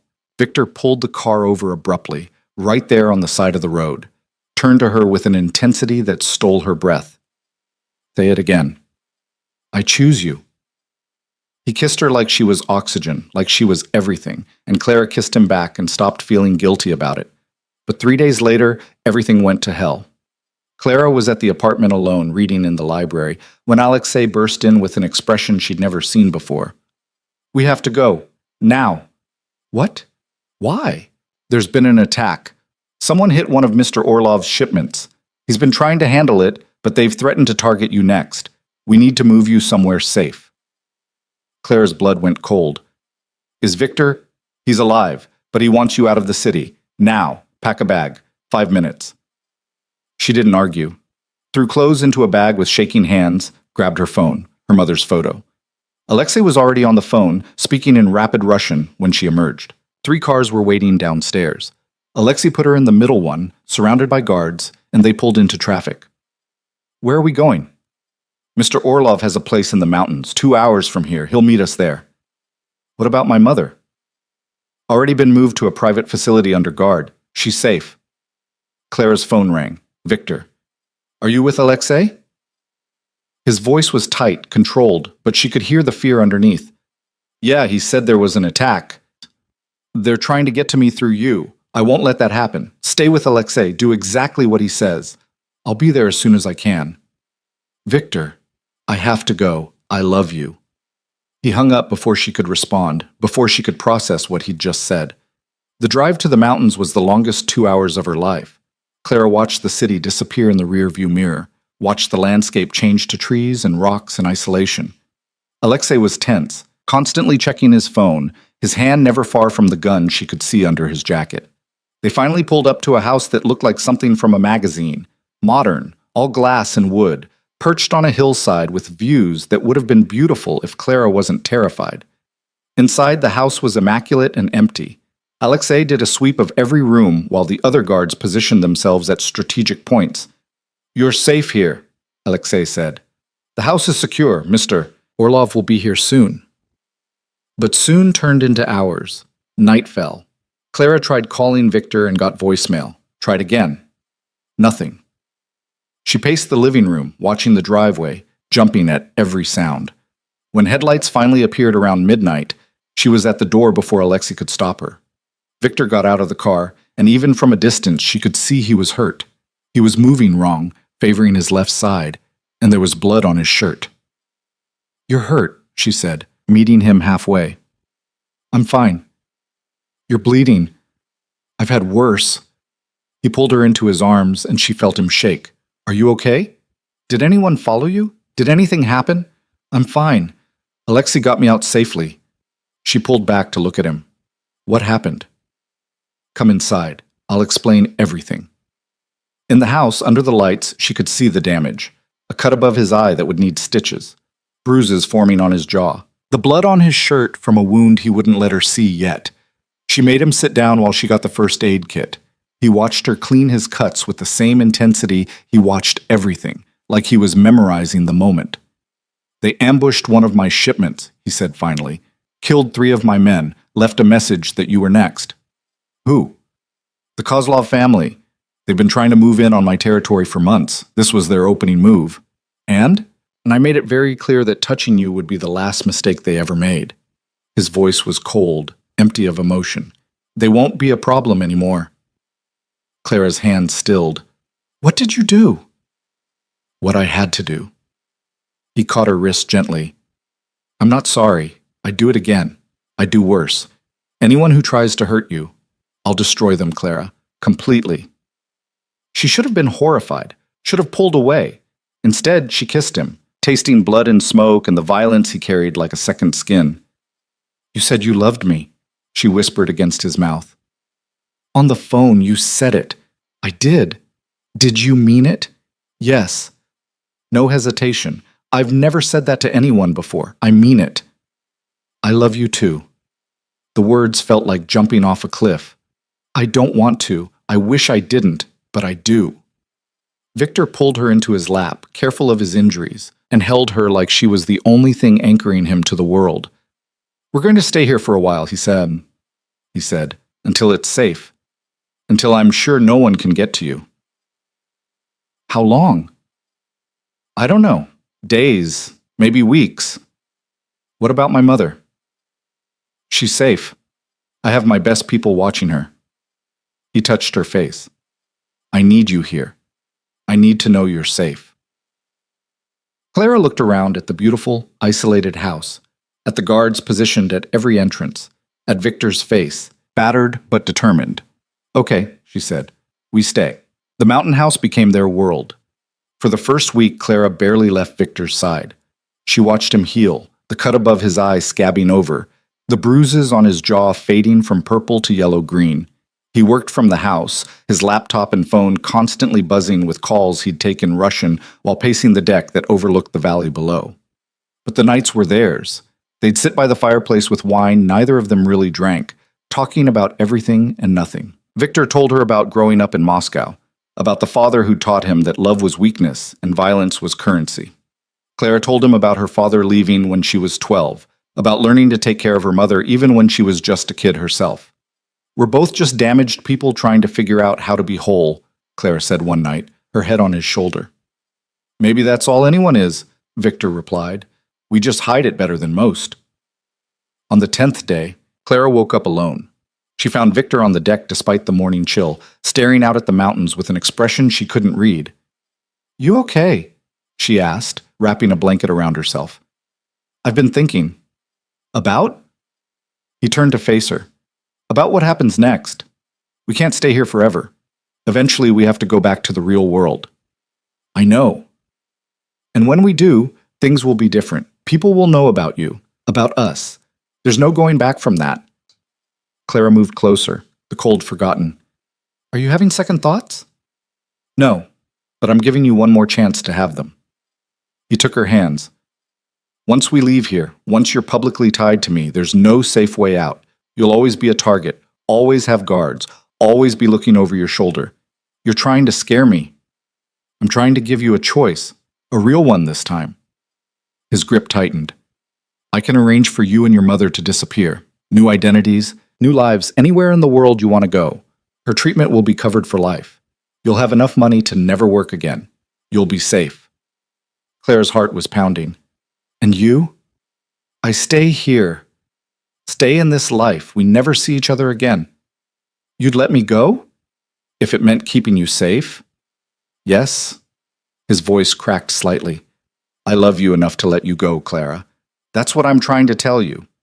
She looked at him, this man who'd killed for her and would die for her, who was offering her freedom even though it would destroy him.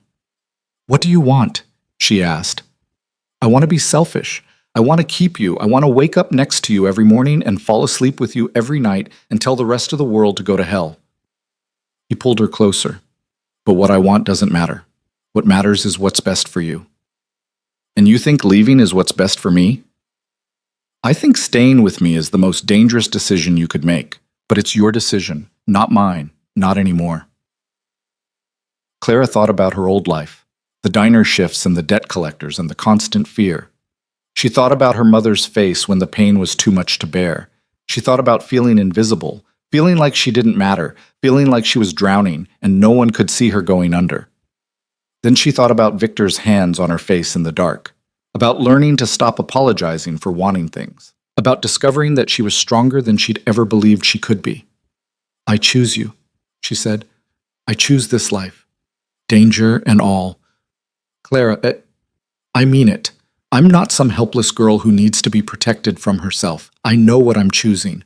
I know what it costs. and I choose you anyway." Victor kissed her like she was his last breath, and Clara kissed him back and felt something settle in her chest. A rightness that had nothing to do with safety and everything to do with choice. "Okay," he said against her mouth. "Then we do this together, really together. No more secrets. No more me making decisions without you. Partners." "Partners," she agreed. "And Clara, I'm going to do everything in my power to make sure you never regret this.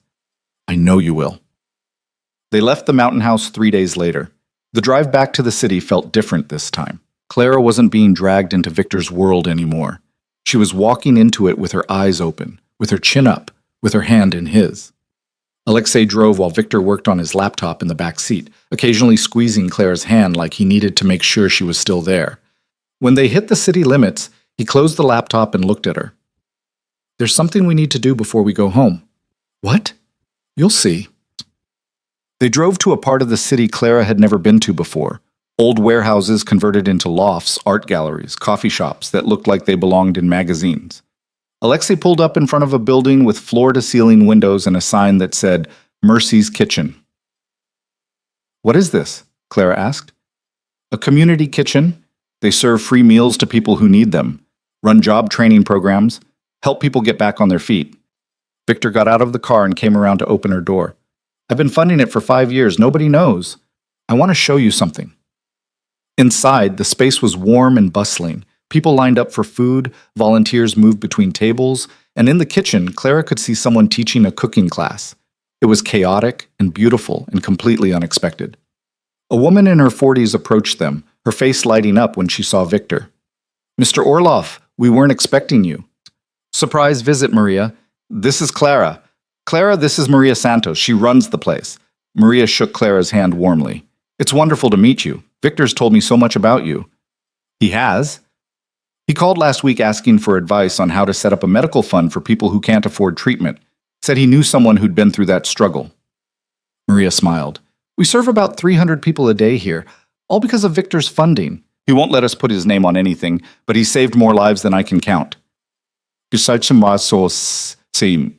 Clara looked at Victor, who suddenly seemed uncomfortable. "It's just money," he said. "It's not just money," Maria corrected gently. "It's hope. It's dignity. It's the difference between eating and starving for a lot of people." She gestured around the room. "Come on, let me show you around." They spent an hour at Mercy's kitchen. Clara watched Victor talk to people like they mattered, watched him listen to their stories, watched him promise to help a single mother get a job and tell a teenager he'd pay for his culinary school tuition. This wasn't the ruthless mafia boss. This was someone else entirely. In the car afterward, Clara turned to him. "How long have you been doing this?" "The kitchen? 5 years. Other things? Longer." He looked out the window. "My father taught me that power comes from fear, that the only thing that matters is how much you can take from the world. But I've learned that real power comes from what you give back, from building something that matters." "Why didn't you tell me about this before?" "Because it doesn't change what I am. I still do terrible things, Clara. I still hurt people when I need to. The fact that I fund a soup kitchen doesn't make me a good person." "Maybe not, but it makes you a complicated one." She took his hand. "I think that's better than good. Good is boring. Good is fake. Complicated is real." He laughed, surprised. "Only you would think that." "Only me. Only you would see the worst parts of me and decide you want to know more instead of running away." He kissed her knuckles. "I don't deserve you." "Probably not, but you've got me anyway."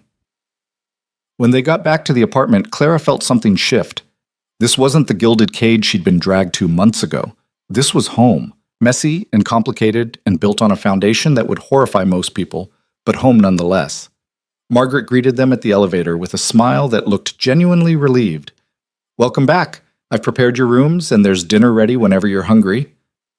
"Thank you, Margaret," Victor said. Then to Clara, "I have some calls to make. Business that can't wait." "Go. I'll be fine." He kissed her forehead and disappeared into his office. Clara wandered to the windows, looking out at the city spread below her. She pulled out her phone and called her mother. "Baby, are you back in the city?" "Yeah, just got in. How are you feeling?" "Good. Really good, actually. Dr. Chen said the latest scans show significant improvement. She's talking about me being able to leave the hospital in a few weeks. Clara's eyes burned. That's amazing, Mom. It is. Thanks to you, thanks to Victor. A pause. How are you doing? Really? I'm okay. Better than okay, actually. You sound different. Settled. I think I am. I know this whole situation is insane. I know it started in the worst possible way. But I've made my choice, Mom. I'm staying with him. Really staying. Not because I have to, but because I want to. Then I'm happy for you, her mother said simply. Life's too short to spend it being safe and miserable. If he makes you happy, if you've chosen this with your whole heart, then that's enough for me. Even though he's dangerous, even though my life will never be normal, normal is overrated. You spent your whole life playing it safe, taking care of everyone else, making yourself small so other people could be comfortable. Maybe it's time you lived dangerously. Maybe that's exactly what you need. They talked for another 20 minutes before hanging up. Clara stood by the windows until the sun set, watching the city lights come on one by one, thinking about choices and consequences and the strange paths that lead us to where we're supposed to be. Victor found her there an hour later. Everything okay? Yeah, just thinking. About? About how 6 months ago I was drowning, working myself to death, watching my mother die, feeling invisible and powerless and so fucking alone. She turned to face him. And then you showed up and turned my entire life upside down. I'm still not sure if I saved you or ruined you. Maybe both. Maybe that's the point. She moved closer. I've spent my whole life being afraid. Afraid to want things. Afraid to take up space. Afraid to demand more from the world. You taught me how to stop being afraid. I'm not sure that's a good thing. It is. Because I'm not afraid of you anymore. I'm not afraid of this life, or what it means, or what people will think. I'm just not afraid. Victor pulled her close. You should be a little afraid. Fear keeps you careful. I'll be careful, but I won't be afraid. Not of this. Not of us. The next few weeks were a blur of activity. Victor had been serious about making Clara a partner, not a possession. He showed her the legitimate sides of his business first, the real estate holdings, the shipping companies, the investments. Taught her how to read financial statements, introduced her to his lawyers and accountants, explained how money moved through systems most people never saw. Then he showed her the rest. You don't have to be involved in this part, he said, pulling up files on his laptop. But if you're going to be with me, you should understand all of it. So Clara learned about the shipments that moved through his ports without customs inspections, the money that got cleaned through his legitimate businesses, the protection services that were really extortion with better branding, the whole complex machinery of an empire built on the gray edges of the law. It should have horrified her. Maybe it did. A little. But she'd stopped expecting herself to react the way she was supposed to. She'd stopped judging herself for the choices she'd made and the person she was becoming. One evening, Victor came home with news. I met with the other families today. All of them. Clara looked up from the book she'd been reading. And I told them about you. Officially. Made it clear that you're under my protection, that you're part of my life, that anyone who touches you answers to me personally. How did they take it? Some of them think I've gone soft. Some of them see it as a strategic weakness. He sat down beside her. But they all understand the message. You're not a secret anymore. You're mine, and everyone knows it. Does that make you nervous? Terrified. He took her hand. But it also makes me feel like I'm finally building something real. Not just power, something that matters. 2 months after they'd returned from the mountains, Clara's mother was released from the hospital. Victor had bought her a house. Not a mansion, not something ostentatious, but a comfortable 3-bedroom in a good neighborhood with a garden and round-the-clock nursing care available if she needed it. This is too much, Eleanor said when they showed her. It's not enough, Victor replied. But it's a start. Clara watched her mother walk through the house, touching walls and windows like she couldn't believe they were real. Watched her stand in the garden and cry because she'd thought she'd never see sunshine outside a hospital window again. Thank you, Eleanor said to Victor later, taking his hand. For saving her. For saving me. For giving us both a second chance. Thank you for raising someone worth saving, Victor said quietly. That night, back at the apartment, Clara found Victor on the deck again. She'd learned this was where he went when he needed to think. "You okay?" she asked, wrapping her arms around him from behind. "I've been thinking about the future." "What about it?" "About what I want it to look like. I've spent my whole life building power, building wealth, building fear. But I'm tired, Clara. I'm tired of looking over my shoulder, tired of wondering which one of my people is going to betray me next, tired of living like I'm constantly at war." "So what do you want instead?" "I want to build something legitimate, something that lasts beyond me. I want to take all this money, all this power, and turn it into something that matters." He turned to face her. "I want to expand the community kitchen, start more of them, fund medical programs for people who can't afford treatment, create jobs, create opportunities, create something good from all the bad I've done.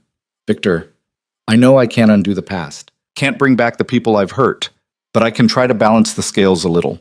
And I want to do it with you, not as my prisoner or my possession, as my partner, as someone who helps me be better than I am." Clara's throat was tight. "You're serious?" "Completely. I'm not giving up the business. I can't, not entirely, but I can shift the focus, move more into legitimate operations, use the power I have to actually help people instead of just controlling them." He cupped her face. "I want to be someone you can be proud of, someone worthy of the choice you made." "I'm already proud of you," she whispered. "You're not perfect. You've done terrible things, but you're trying to be better. That's all anyone can do. Will you help me? Will you be part of this?" "Yes. Of course, yes." 6 months later, Clara stood in front of the Third Mercy's kitchen location, watching Victor cut the ribbon while cameras flashed and reporters took notes. He'd insisted on putting his name on this one, making it public, using his reputation to attract donors and support. "Mr. Orlov, some people say you're trying to buy redemption," a reporter called out. "What do you say to that?" Victor looked at Clara, then back at the reporter. "I'd say redemption isn't for sale, but responsibility is something you choose every day. I've made a lot of mistakes in my life, hurt a lot of people, but I'm choosing to do better, to be better. That's all I can control." Later, at the opening celebration, Clara watched Victor talk to the people who'd come for a meal. Watched him promise a young woman he'd pay for her nursing school. Watched him hire a man on the spot to work security at one of his buildings. Watched him be the version of himself she'd always suspected existed under all the violence and control. Maria found Clara in the crowd. "He's different because of you, you know." "I didn't do anything." "You loved him. You chose him even when you didn't have to. That changed everything." Maria smiled. "I've known Victor for years. I've seen him do generous things, but always from a distance, always anonymous. You made him brave enough to step into the light."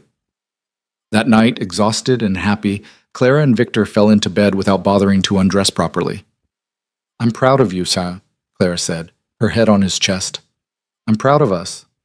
He kissed her hair. "A year ago, I was a man who took what he wanted without caring about the cost.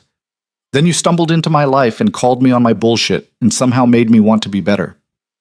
I didn't make you do anything. You chose this. We chose this together." He shifted to look at her. "I know this isn't the fairy tale. I know I'm not the prince who saves you, but I think maybe we saved each other. I think maybe you're right. I love you, Clara Bennett. I love you for seeing the worst of me and staying anyway. I love you for being brave enough to choose danger over safety. I love you for making me believe I could be more than what my father taught me to be." "I love you too," Clara said. "I love you for giving me my mother back. I love you for teaching me I'm allowed to want things. I love you for being complicated and damaged and real instead of perfect and fake." They fell asleep like that, tangled together, two broken people who'd somehow managed to build something whole from all their jagged pieces. A year and a half after Clara had first walked into Victor's life, her mother threw a party. It was small, just Clara and Victor and a few close friends, celebrating Eleanor's 1-year cancer-free anniversary. They gathered in the garden of her house, eating food that Victor had catered from the best restaurant in the city, drinking wine that cost more than Clara used to make in a month. "To second chances," Eleanor said, raising her glass. "To unlikely love stories. To my daughter, who's braver than she ever knew. And to Victor, who gave us all the gift of tomorrow." They drank to that. Later, when the guests had left and Eleanor had gone inside to rest, Clara and Victor stood in the garden watching the sunset. Do you ever regret it? Victor asked quietly. The choice you made, the life you chose. Clara thought about the girl she'd been, exhausted, afraid, invisible. She thought about everything she'd lost, the simplicity of a normal life, the safety of anonymity, the comfort of never having to look over her shoulder. Then she thought about everything she'd gained, her mother's life, her own strength, a love that was messy and complicated and real, a purpose beyond just surviving. No, she said honestly. I don't regret it. Not even the hard parts. Not even the scary parts. This life chose me as much as I chose it, and I think that's how it was supposed to happen. Victor pulled her close. You know what the strangest part is? What? I set out to own you, to possess you, to make you mine through control and fear. And instead you owned me, completely. You looked at the monster and decided to love it anyway, and that changed everything. You were never a monster. You were just a man who'd forgotten how to be human. I just reminded you. You did more than that. You made me want to be worth the choice you made me want to deserve you. Clara turned in his arms to face him. You do deserve me, and I deserve you. We deserve this messy, complicated, beautiful life we built together. They stood there as the sun set over the city, two people who'd found each other in the darkest possible circumstances and somehow managed to build something that looked like light. It wasn't a fairy tale. It was better than that.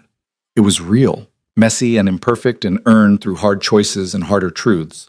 Clara had learned that sometimes love isn't about being saved. Sometimes it's about choosing to save yourself and finding someone brave enough to do the same thing and building a life together from all the broken pieces.